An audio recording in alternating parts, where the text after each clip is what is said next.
Why is it called slash fic then? I got no idea. I've never written any slash fic, so I don't know.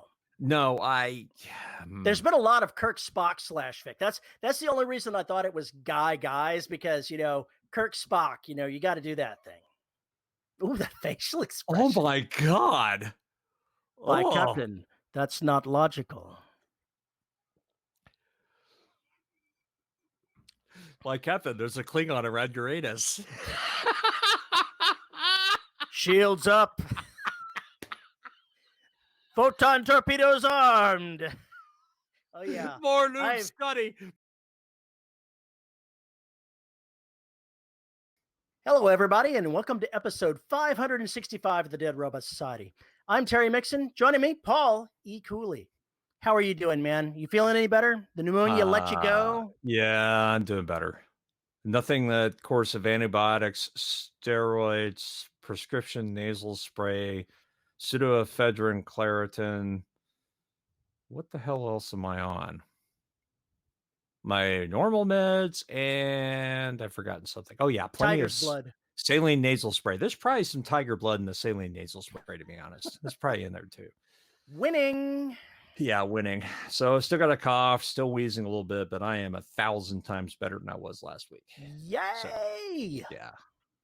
Better than I was Saturday when we recorded the live show. I'm sure it sounded like death warmed over. You sounded like Oscar. Did you hear the news that the guy who voiced Big Bird and Oscar passed away? Oh, yeah. Oh, yeah. I got tagged immediately. I got emailed. I got tagged. I got text messages. It was awful. I'm surprised somebody didn't set up a Google alert for you. That's, wow. That's just a disturbing idea. Anyway, yes, we'll be missed. Very much so. It makes me want to write another street story, but I just can't. Because Disney is going to send you a big old cease and desist letter. Because Disney is not got a sense of humor. The mouse don't take none of that laughing Mouse stuff. don't take none of that shit. So anyway, what else have I been doing? I came up with YouTube promo for Derelict Saga. So when I started to run on YouTube, I get all that crap ready together. I've been trying to do that for like 2 years now, and I finally got off my ass and did it. Because damn it, while I was down, I was going to work on the shit I wanted to work on. So that's what I did. And well, you should have. Yeah, well, I should have. And I guess I got another 2,000 or 3,000 words. So like I got another 1,200 words today. So it's not too bad going forward. Signal decay is moving, and I realized today how I'm going to kick everything off, and now it's going to lead into absolute fucking disasters and all sorts of cool things we're going to discover. They're going to be chasing our heroine. It's going to be so much fun. I can't wait to get there. I see. So, anything else? I mean, that's all very exciting. Anything else? Surely something else secretive is going on in your life. I don't know that there is. I just thought I'd, fish for something. Look, what the fuck are you talking about? It's one of those show moments where the hosts are like, what? Did I miss something? No. Weren't you starting to drop something new audio-wise for your patrons? Well, I was trying to record Trident, but I managed to get the prologue done before my voice went out. Maybe I was thinking you were a little further along in that. No, I am so far behind on Trident. It's just not even funny. But I also got Mimes is now up on YouTube. The first part, and it is getting hilarious responses. People only know me through the black. Are suddenly coming across shit like Mimes and going, what the fuck is this? So yeah, it's fun to bring that out, and I'll bring out Lamash too after Mimes ends this run. It's just really funny. And the old school fiendlings have been they were really funny. They were like, oh yes, I love this story. I'm glad to hear it again. Okay, I'll run some of the old shit while I get the new stuff done. So that's my plan. Anyway, other than that, just still try and get both jobs done. That's it. That's all I got. All right. For me, I've finished editing the End of Empire novella the last time we actually had the show, and in the weeks since then, I've recorded, transcribed 13,000 words. So I haven't gotten back up to speed, but I'll take that. Hmm. I'd rather be closer to 20. I'm still hoping to wrap up the novel by the end of the year. If I miss it by a few days, that'll be all right. Oh God, I hate you so much. I have dreams of finishing Signal Decay by the 31st. They're dreams. How far I away mean, are you they're word wise? dreams. Oh, a long way. A long way. I'm 1/3 done with the novel at this point. So I've got 57,000 words targeted, probably run longer, maybe 60,000 words. It's going to be a real stretch hitting it by the end of the year. I'm actually hoping that I get it by like the first week of January and I'll be satisfied. I'll be happy with that. I probably have another 65 to 70 to go. Maybe. We'll see. And from there, I know that recording for the Last Empire novel will start maybe in the next month. So it's on the horizon. More Veronica goodness. More Veronica goodness. Cool. So that'll We be can fun. always use more Veronica goodness in our lives. As soon as I finish writing this novel, I've got a couple of short stories that I need to write for various anthologies, maybe as many as 3, depending on what I've heard. So I'll have to figure out where that's going to fit into the process. I need to at least write one of them fairly soon, but I'm hoping I can finish the novel before I have to write that. It's funny you mentioned that because when I was working on putting together mimes for YouTube, I had to listen to it and I was like, you know what? This is actually kind of a pretty cool story. And I was like, I could do more of these that are, the 10, 12,000 word length because they really are just small novels. Yeah, I could see that. I like that a lot. I like doing that. I'm going to try and do more of those. I'm going to try and do more of those. So basically, status quo, all is normal for you. My increased productivity is working out. The fact that I'm just dictating the words and not trying to edit them is being much more productive for me. So that experiment seems to be successful. My advice, though, is don't try to record on your phone using Siri. It doesn't work out so well. I'm pretty damn sure they have an actual voice recording app. I'm pretty sure that they do as well, but I'm not sure how easily that would get back to Dragon. Yeah, I got no. That's why I'm probably going to end up getting the Dragon Anywhere app. Well, yeah, if you're using it. Well, it doesn't hurt to have it. It's not like I don't believe it's a monthly or yearly sort of thing. I'll have to look. I haven't actually checked to see what it is. Okay. Fair enough.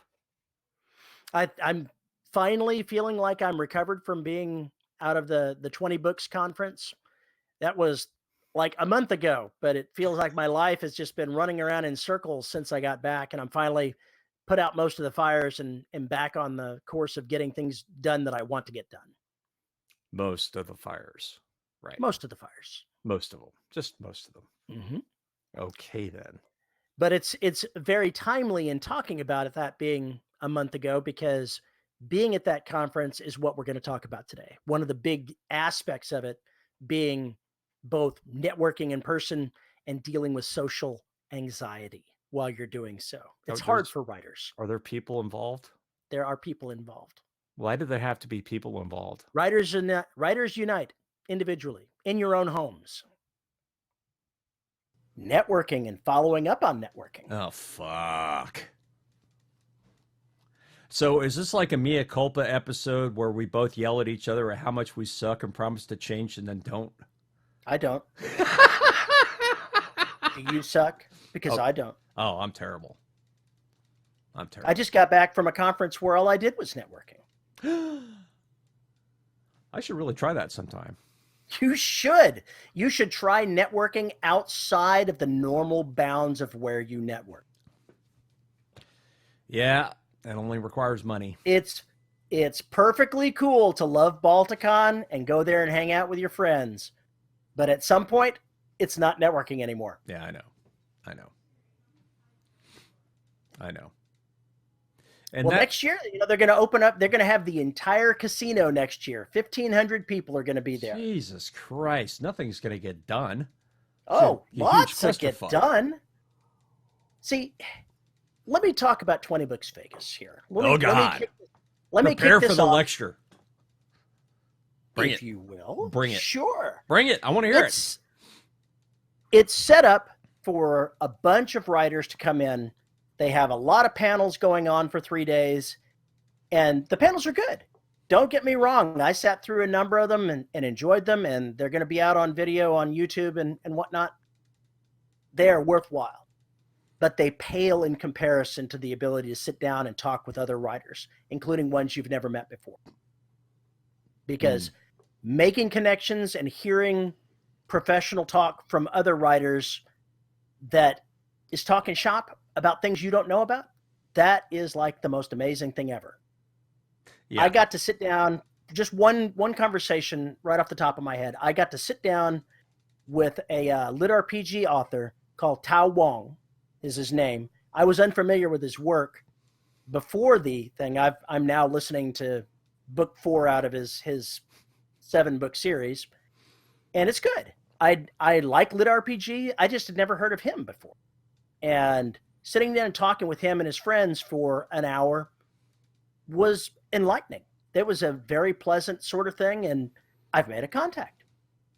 I've already invited him on the show at some point to again talk about lit RPG, because God knows he'll know a lot more about it than I would.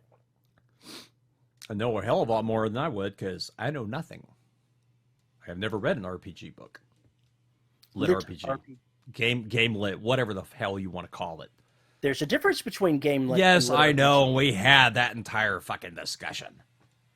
For the readers, for the listeners here, I should say, viewers, whatever you want to call yourselves this week, the difference between game lit and lit RPG is crunchy. It's got rules. You've got rules, game rules that the characters are following. There's a and that's there's an actual aspect of it that if you don't have it, then your lit RPG readers and listeners are not going to be happy with you. Whereas game lit is more freeform.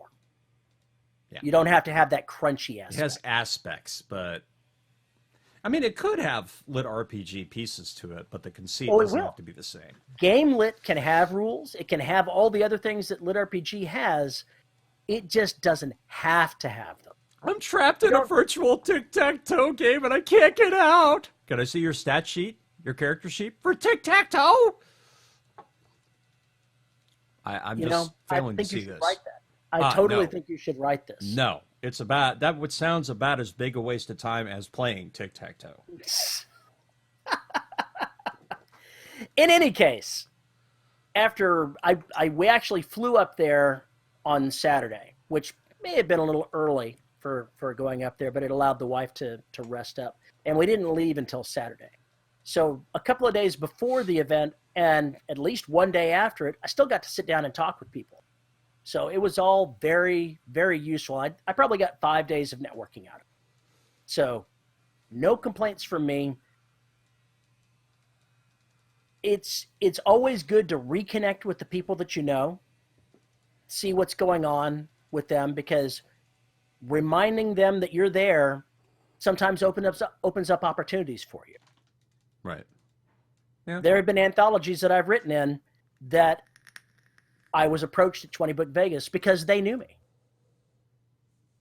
Whereas if I never went, they may not have known me. All right, fair enough. I wish that there were cons closer that you and I could go to that were like that in our neck of the woods, so to speak. Other than the fact that you'd have to get a hotel room. Vegas is cheap. The cost of getting to Vegas, the cost of staying in Vegas, and the cost of the convention itself were very, very reasonable. When we reserved this year's hotel rooms, we got them at the con rate. $42 a night. That's it? Jesus. Well, plus the usual Vegas nonsense of adding stuff in. Oh yeah. Adding the $30 in taxes and service fees and God all only of knows that what crap else. there. But I think next year it's going to be slightly more than that, but not an incredible amount. If you fly in like on Monday and fly out on a Friday, your hotel stay is not going to be an incredible amount, and there's always an ass ton of planes going to Vegas. Oh, this is true. This is true. I think the convention itself, I think next year it's going to be $200 to get in and do all the nonsense. So it's reasonable. Perhaps more reasonable than a local con would be. If we had to stay the night, yeah. If we had to stay the night. Yeah. So yeah, I encourage you to think about that when it comes up again next year, because I think it would open your eyes, man. Somebody needs to open my eyes. You need to meet people. People need to know who you are. I say Paul Cooley this, and they say, who? Yeah, and? One of the funnest things that I did there, I presented a newcomer's orientation on Monday. So I got up and I talked for 45 minutes in front of a room full of people about how they could get the most out of a convention like 20 Books Vegas. Right, yeah. I think I did okay. Nobody really complained about it. I didn't have any speakers, didn't have any presentation because it was the day before the con. No electronics were in rent. So it was all me reading off index cards. It didn't suck too bad. Didn't suck too bad. Right before I started it, I was sitting in there talking with people waiting for it to kick off. They had the photographer in there who was doing complimentary headshots of whoever wanted them. Professional photographer that does that that's a writer on the side, or maybe it's the other way around. I'm not really sure. And during the conversation at the table, we were talking about space opera and military science fiction, and somebody brought up, I'm telling you, you can just go out here and meet anybody at this place. You can go introduce yourself to anyone because you just never know who you're going to run into, and everybody's going to be friendly. And the guy said, if I had the opportunity to meet somebody, I'd really like to meet Chris Fox. He's a well-known author in the genre, and the guy was just like all hyped out about it. And not 5 minutes later, Chris Fox comes into the room and comes over and talks to me and says, "Hey, I want to know whether or not this would be suitable as a orientation for my friend, Terry. What do you think? I think he should stay and listen." And so he shakes my hand and he heads out and leaves his friend. And I look back around and the guy's sitting at the table with his eyes about like this. I was in the presence of my favorite writer. Yeah, pretty much. And I couldn't talk. It's pretty much, that's about exactly what it was. Oh, man. That's kind of scary. I wouldn't have gone to the thing in Napa without making connections that I made at 20 Books. I think at this point, my biggest thing I need to tackle is the marketing side of things. I've just got to get my shit together on that. It'd be nice to go to some of these cons and actually, take a look at what people are doing in addition to what's already out there. I know there's plenty of resources, but it's always fun to go talk to people what they're doing with that. Absolutely. But one of the things you should start looking at is, how to write inside of a single genre. Shut up. Oh, my bad. Sorry. Shut up. Now, lots of people write in multiple genres. Marketing something that's a mishmash, that's hard. That's a complex task. Yeah, it's almost like when I gave the pitch for Derelict, I didn't even mention military sci-fi. I didn't mention that part of it at all. This is somebody who was like, "This isn't going to have like 42 pages of space battles, is it?" No.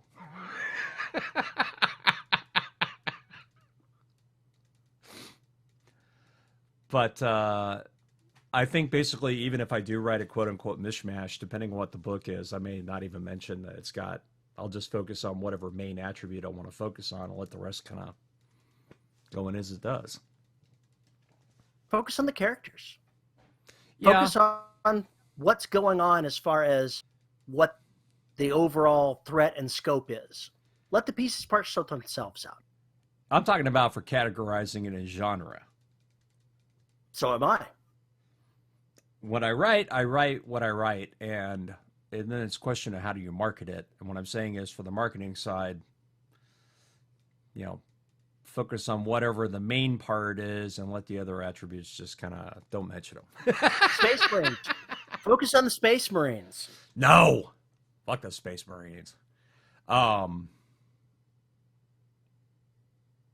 It's a really interesting tightrope to walk. I mean, when I first tried to sell Signal Decay, I got told it would not sell because it didn't have Space Marines. I think that's malarkey. And I was kind of like, oh, okay, so either that's a way to talk me out of an advance or you just have no interest. Either way would be good. Just tell me.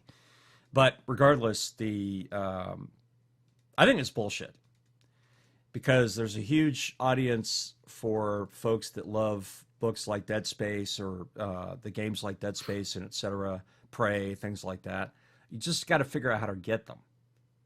The key is what you were being told was they wanted Space Marines because it's a marketing point with the known audience. Correct. And if you're not going to use that, you've got to find another one. You've got to find a touchstone that says to your readers, this is what you're getting. By your cover, by your blurb, those things need to focus on some aspect that is going to appeal to some segment of the readers. If you don't have that, that's where marketing fails. Or if you do it wrong, if you don't have any Marines at all and you focus on Marines in your cover, that's not going to help you. It's going to hurt you. Or if you got a picture of the cover of a spaceship and really all it is biplanes, yeah, you're just not, yeah. We're going to have problems. We're going to have serious issues. Remember that covers and blurbs are marketing, and they're not necessarily reflective of what's inside the book. As long as they're true to the theme of the story, then you're going to be okay. You can have some spaceship ass on there if you want. Spaceship ass? Yeah, Really? sure. It's like, you've got the big butt spaceship doing its business out there. Starship porn. Gotcha. Starship ass, whatever you want to call it. Starship porn. I spent some time looking through Starship porn. I am trying to design the YouTube stuff for the Derelict Saga and find elements that I can use. And I'm absolutely horrified because there's lots of stuff that would work, but it won't. Is that the story of your life? Oh, yeah, pretty much. Pretty much. It's annoying. Annoying as hell. Anyway. Alexa, shut up. Alexa, stop. It's the alarm reminding me that in half an hour we're going to be show. Oh, okay. Well, that'll make things interesting. Okay, then. Gotcha. Glad we covered This that. show is from the future. Dude, this show is always from the future. No, it's always from the past. Fuck you. Now you got me confused. It's Tuesday. All right. I haven't had much sleep. Shut up. No, it's all right. It's all right. Leave me alone. Networking. Back to networking. Networking. The more times you touch base with people that you know inside the genre you're in, the more opportunity you have to do cooperative works. Doesn't mean you have to write inside their universe. Doesn't mean you have to do anything like that. But if they're looking for somebody that say, I'd like to invite somebody to an anthology. I'd like somebody to team up with and write something with. If they don't know you, they can never contact you.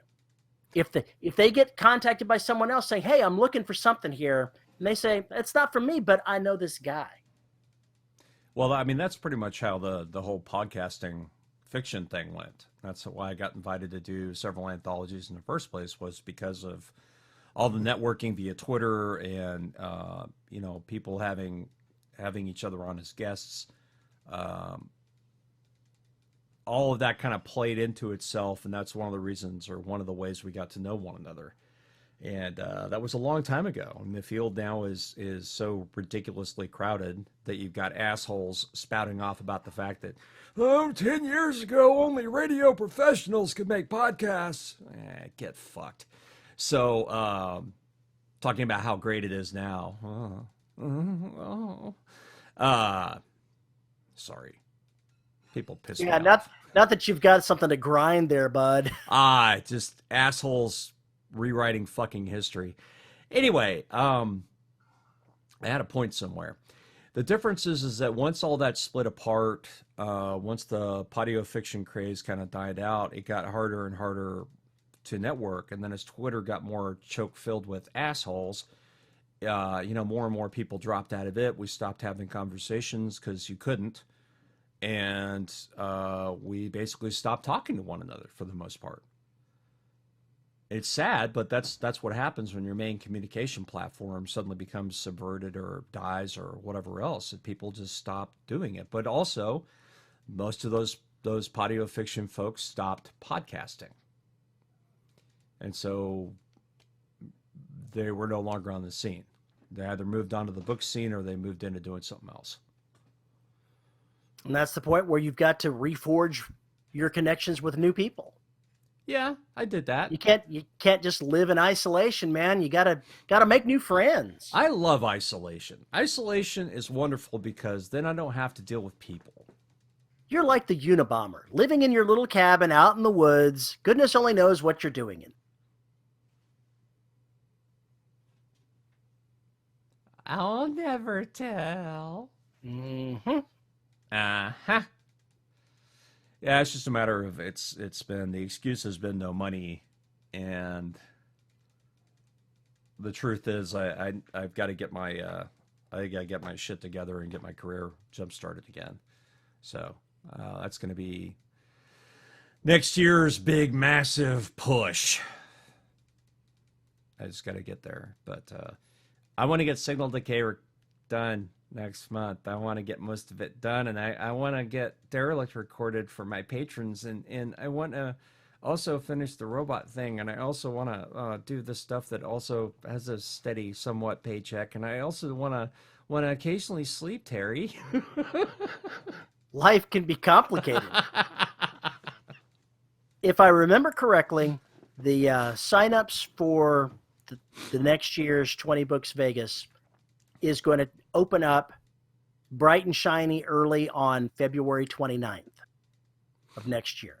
I think 9 a.m. Alaska time, something ridiculous like that. So is this going to be like trying to get tickets to the last Pink Floyd concert when you had to go to the fucking Astrodome and wait in line for 5 hours just to get the tickets? Hopefully not.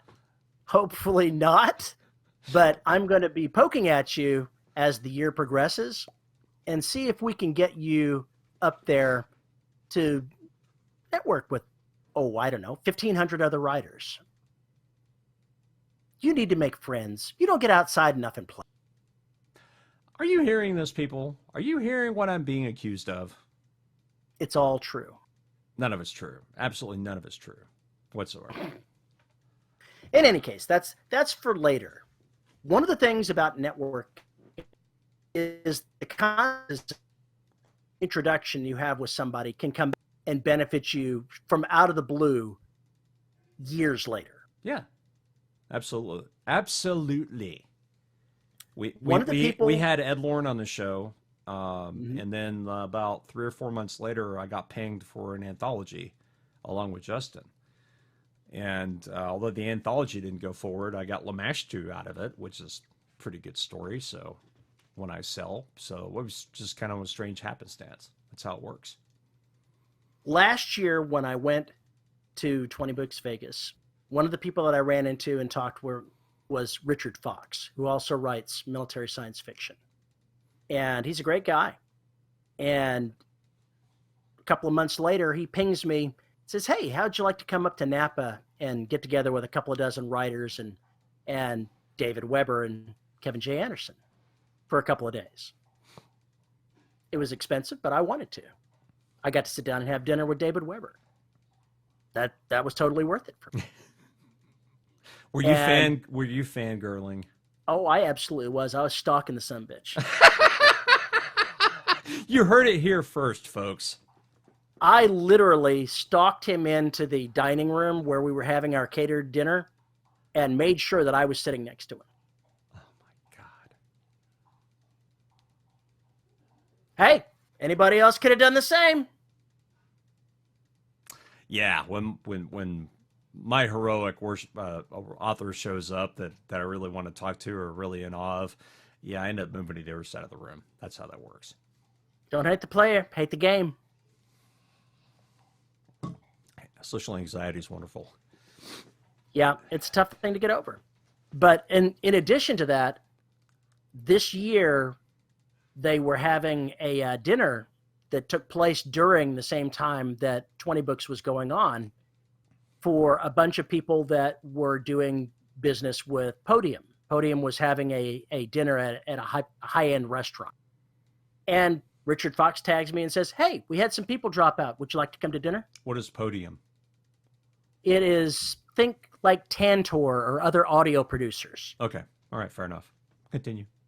And so I got to go to dinner and meet a ton more people that I've heard their names but never actually met them. Oh, again, that's cool. Networking. If they don't know who you What's are, that? nothing will ever happen. So you say. So you say. It is what I say. It's a very nebulous thing, and it's hard for introverts to do, but it's so critical to building a web of contacts. If you need to have information on marketing, if you don't know anybody, you can't talk to anybody. True. If you knew, Richard Fox, Chris Fox, any number of other people that you could talk to them about marketing. Nah, they're not my genre. Oh, fuck you. How would you know what's in your genre? You don't have a genre. Oh, I know. I do not have a genre. I do not have a genre. Well, I have like 3 genres. I have, no, 2 genres. Literary No. space fic. That's what I write. I have urban fantasy, sort of, and then I have monster books. Those are my 2 genres. The problem with your genres is they all end with the word sort of. They also begin that way too. Kind of, sort of. And yet, describing the Black as a mashup of Alien meets The Thing meets The Blob on an oil platform in 30,000 feet of water. Mash all that shit up together. It serves it up as a plate. You know exactly what you're getting, and people go, "Oh yes," or they go, "Oh God." Yeah. Now you just have to figure out how to do that for your next books. Yes. Yeah, and also when we go back and redo Garrison Inferno. It's just like Stephen King, except a lot less interesting. Ow. Ow. Actually, I don't like Stephen King as a writer, so How the fuck would you know? We can't even. Yeah, you're hopeless. Yeah, I'm yanking your chain. Man, it doesn't like Salem's Lot. Jesus Christ. That was a terrible book. Oh my God. Page after page after page wasted on characters that no one cared. Oh, I am just trolling him so hard. We'll agree to disagree. I suspect that you have stronger words than that you'd like to say.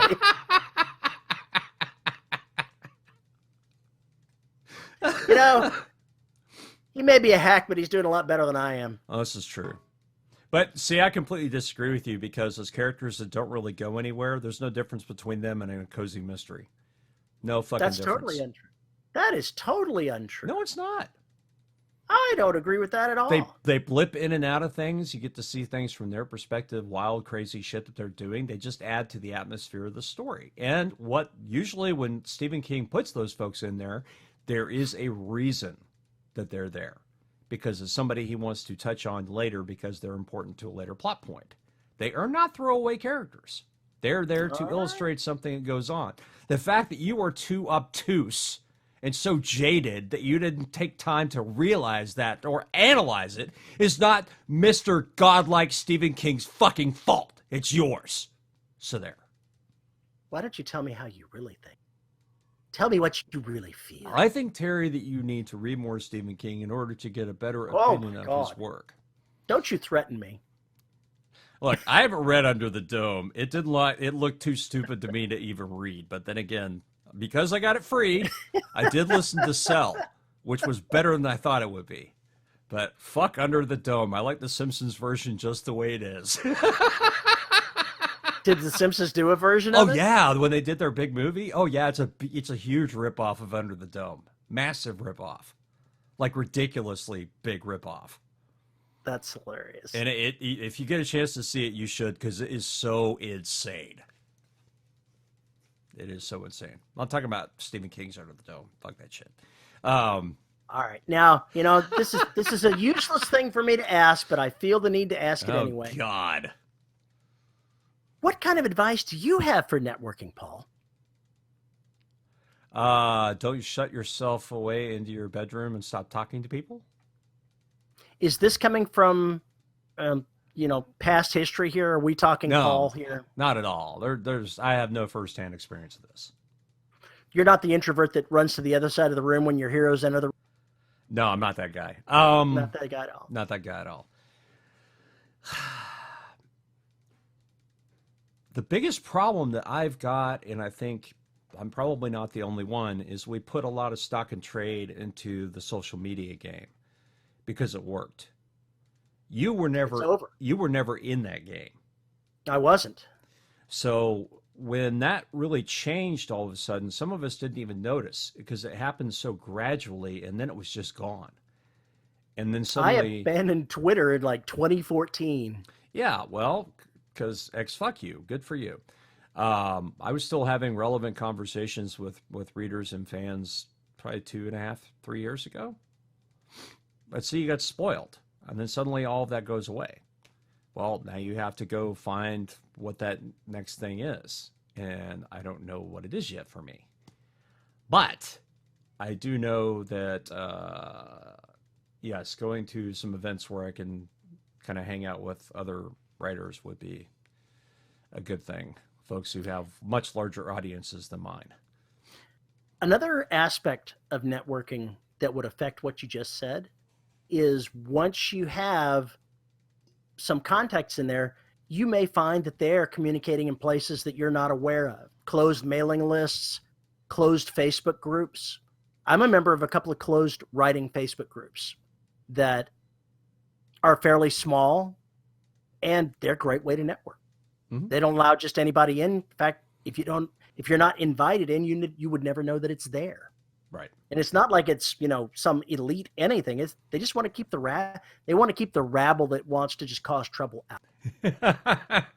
And I'm not saying rabble is in talent. I'm saying yes, the people I know what you mean. That just want to have trouble for the trouble's sake. Yeah, get the trolls out. Let's actually have conversations. Fuck those people. Mm-hmm. Seriously, if you exist just to cause other people pain and misery, go see a shrink before you really just burn yourself out by self-loathing and hate. There's Paul's there's Paul's comment for the day, which will probably get him hate mail from the very same trolls.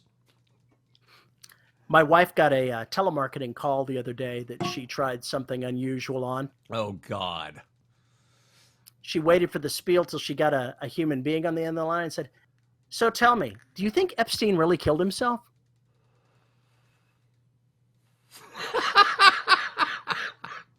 And the guy at the other end went, "Wow." This call may be monitored for your yeah. This could be really funny.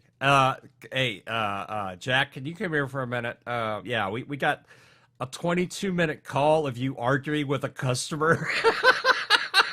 Hit the mute button. We got a live one over here. Yeah, pipe it to everybody so we're all on the call. Oh, they do that shit after a really nasty one. I've there's an Indian TV show, and I can't remember what it's called, but it's supposed to take place in an Indian call center. And part of the joke is how stupid the Americans are when they call the call center.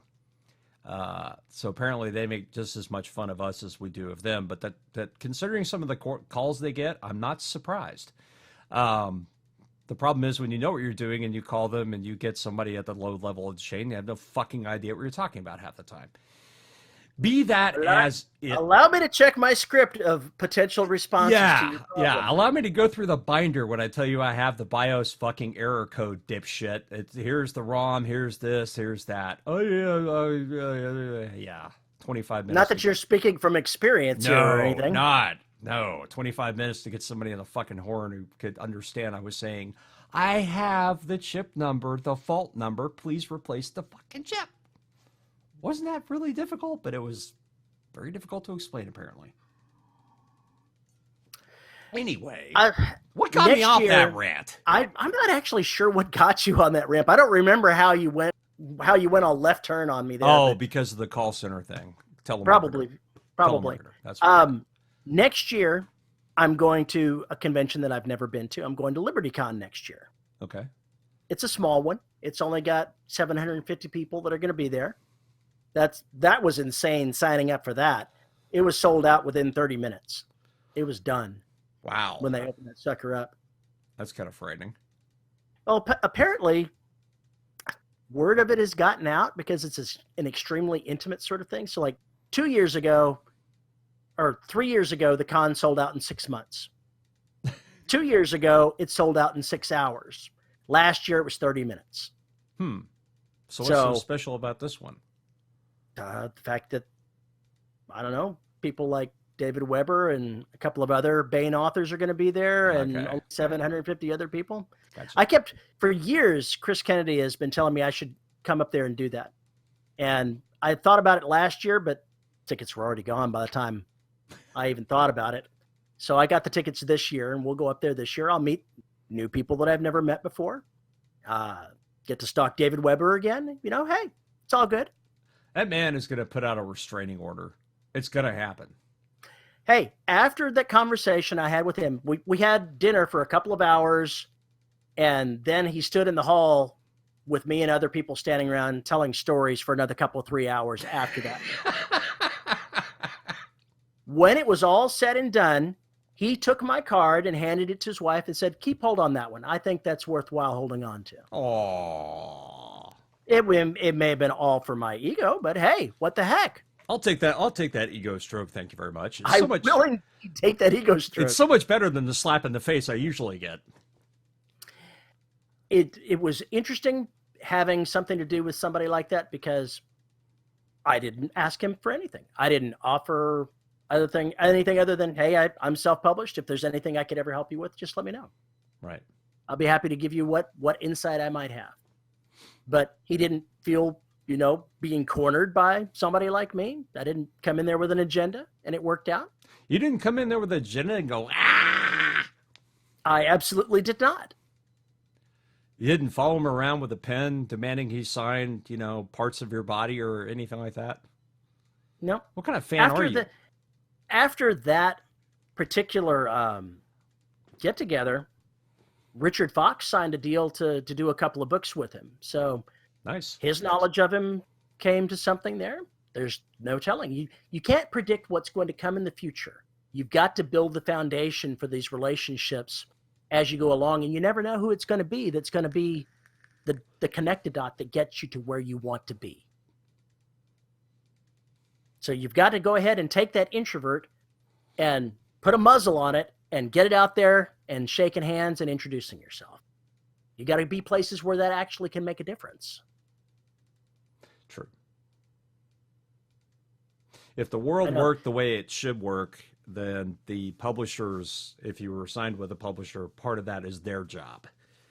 But they don't do anything. Since the world doesn't work the way it's supposed to work, they don't do jack fucking shit. Don't start me with those guys. Now, I will tell you that something that I thought was hilarious about talking with David Weber for so many hours was he spent the time telling me telling a bunch of people a plot to a novel that had not yet come out. Has he already written it? It's out now. Okay. All right. I bought the audiobook and I waited 2 months after I got the So you could try audiobook and to listen forget to, every so I single could try to fact? forget everything. It did not work. I totally knew everything that was going to happen all the way down, right from the beginning all the way to the end. I knew it all. Oh, that's bad. That's bad. That's I, unfortunate. I still have no complaints because, I got to listen to a master storyteller tell a story. That's a really difficult problem, actually, trying to have like a live show where folks can ask questions, because some of the folks who join up with such a thing may have only read the first book in the series, and then you've got all these other folks who are on book 4 and slavering for book 5, and suddenly it gets kind of awkward. I I told him that I was a big fan of his earlier work. I loved his Honor Harrington stuff too, but I liked the books that came before that. And he said, "Thank you. I can't imagine why you would like those old things." And his wife smacks his arm and says, "Say thank you. Mm-hmm. I Just say thank you." I go back and I look at some of my stuff and go, why the fuck did anybody ever think this was good? Yeah. It doesn't surprise me that writers who have a shit ton of books would just kind of like, man, why did you even bother with the first 10? I can see somebody being that prolific, after 40, 50 books. Got to be looking back going, God, go back. Just dare yourself to go back and look at one of your first drafts. Just, I dare Don't you. do it. I dare Wouldn't you. be prudent. Wouldn't be I prudent. dare you. Oh, the stench. And it's great because you get to go back and look at something and go, wow, look at how fucking far I've come from this crap. Oh, but I still like that story. Maybe I should No, no, no.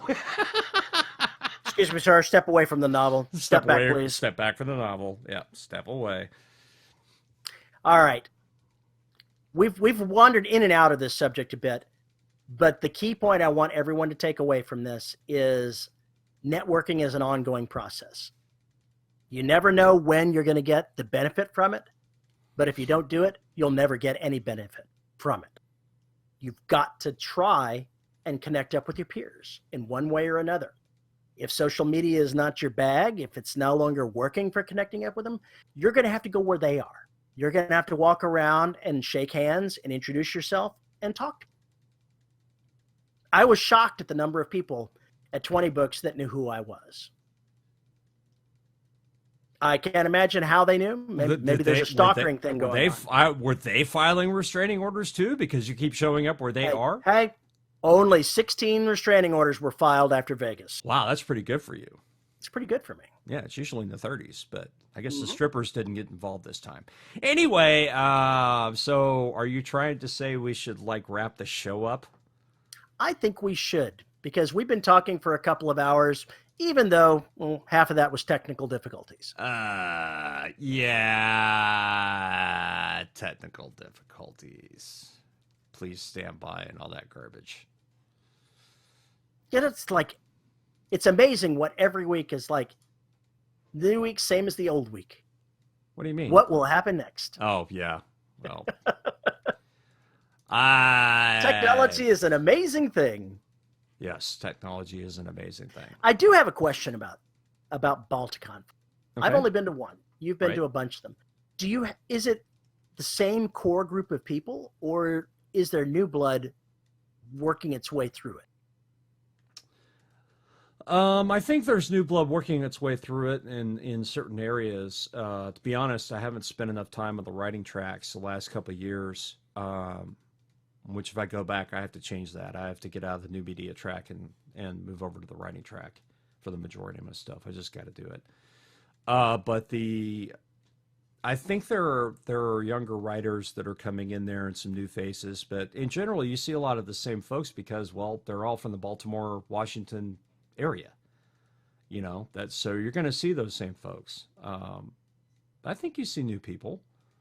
Okay, well, I wasn't saying you didn't. I was asking. Yeah, I didn't have a preconceived notion when I asked the question. I would say the new media track, on the other hand, is usually the same, for the most part, the same set of lovable miscreants that you could expect.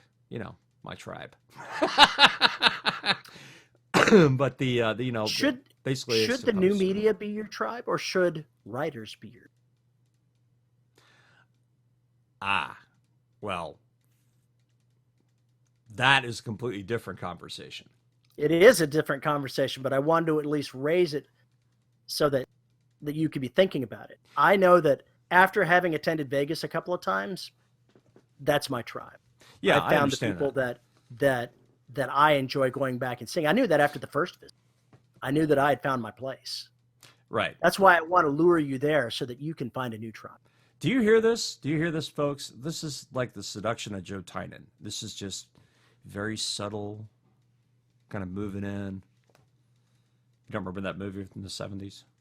Alan Alda? It just kind of seems a little stalkerish, the way you say it. Oh, honey, you have no idea. All right. With that said, maybe we should actually, bring this to a close. Yeah, bring this to a close.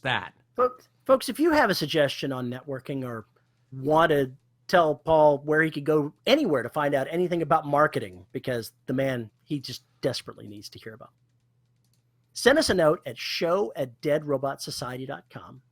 You can find us on Twitter at the Listeners of the Dead Robot Society.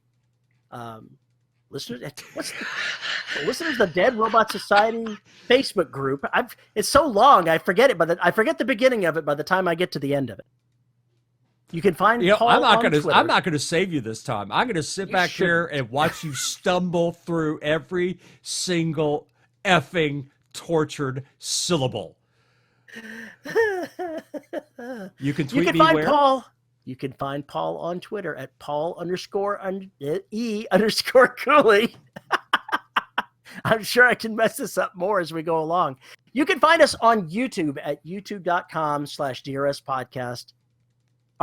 We have to thank the good folks at podhoster.com for hosting our audio for your little ear holes. And of course, if you would like to support us on Patreon, you can do so for as little as $1 a month and get exclusive content if we could ever get off of our dead butts and record a show for the patrons. You can find us there at patreon.com/DRS podcast as well. One of the benefits of this, if you support at the $10 level, you get your name read at the end of the shows. So Paul, who are our $10 supporters? And our $10 patrons are Andrew Smallwood, JD Barker, Isabel Cushy, Chris Winder, Nathan Cosby, Aaron Meeser, Veronica Jaguar, J.R. Hanley, Cheryl Winters, Drew Bernardi. You still need to explain this Angry Fiesta Rodan thing. I've been waiting months for an explanation. It's not much of a fiesta. It just keeps on going on and on and on. And Rick Shaw. Thank you very much, folks. Very much appreciate it. So, Paul, when should we try to get together for the patrons and do a live show? I think we need to do it the first week of December. I think we need to find. So you're thinking December 7th? Saturday, December 7th? I think that's as good a day as any. Then why don't we commit to that now? Yeah, 3 p.m. Central Time, Saturday, December 7th. You know the problem? Oh, no. Now you've already got problems. We just declared it. Now we've got problems. They're not going to see this episode. By the time they see this episode, the 7th will have come and gone. Damn it. We'll have to go ahead and say something in the intro that's going to go into next week's show. Yeah, well, that and Paul needs to post on Patreon. He'll be fine. Be a Patreon-only show anyway, so fuck it. Curses! You can send a message to the patrons. Yeah, well, that's what I'm saying. I'll post something on the Patreon website, and I hope they get their notifications. Be that as it may, I think Terry and I are out of here. Thank you for joining us this week, and we won't talk to you, and you won't see this, but I hope you had a happy Thanksgiving. Bye! Bye-bye!